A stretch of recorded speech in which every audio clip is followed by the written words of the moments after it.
Hello, this is Alfred Conteh. I'm here to speak to you all right now about the Preacher Pimp. This is one piece in a series called the Pimp Series. And again, in this series, I talk about pimping. Not just in the traditional sense, as most of you all are probably thinking, but how we as human beings pimp one another in various shapes, ways, and forms. In this piece, The Preacher Pimp, this struck a chord with a lot of people that I knew because of all the things, unfortunately, that are being brought to light in a negative light about about the priesthood.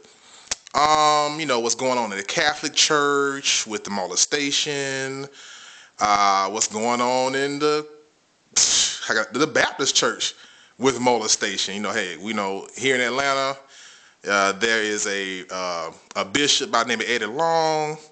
It's issues with some boys. You don't know the whole story, Google it. But besides that, unfortunately, there has been a kind of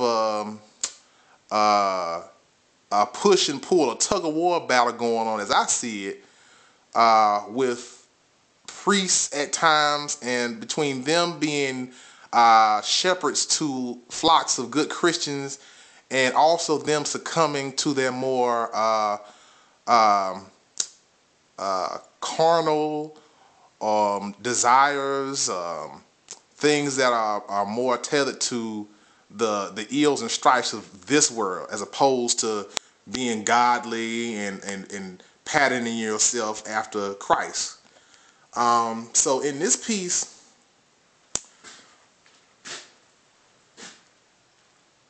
it gives you a detail about who the Preacher Pimp is. Now, a bit of background on this text.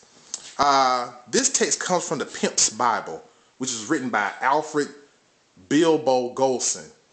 He was a real pimp back in the 40s and 50s.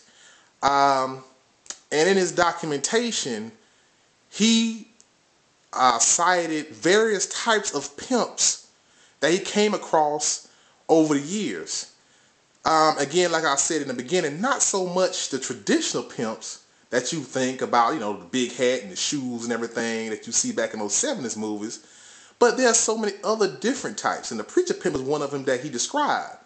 And he described the Preacher Pimp as one of the more influential and more powerful pimps, because he doesn't pimp on women. He doesn't exploit just women.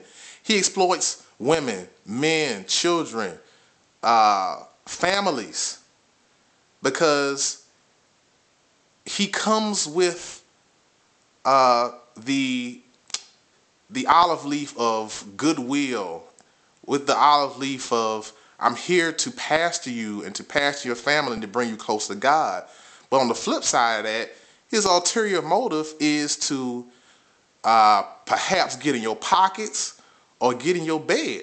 So I don't think I have to say too much about this, because I think a lot of people out here know a Preacher Pimp, or at least heard of one. So in the piece, I have a description of Bilbo's description of what a Preacher Pimp is. Okay? Then, and the piece is church-shaped, even with the crucifix on the top. But also I have a preacher here who was laying his hands on this particular man down here, which is depicted in a gum Arabic print. And even at the top, I have some collage work of women praying in church in their congregation, giving thanks. But down at the bottom, I have included a small painting on a wooden panel, which is a collection plate. And I put this here as kind of a small reminder as to what the Preacher Pimp is really after. He's not really after uh, are really trying to lead you closer to God, as I perceived him to be, that's the wolf in sheep's clothing type of rules he puts on people. That's part of the game. He's getting your money, but you see right there in the middle, he's taking your mind as well. He's using his status, he's using his title to control you. You think one thing, but he's doing something else.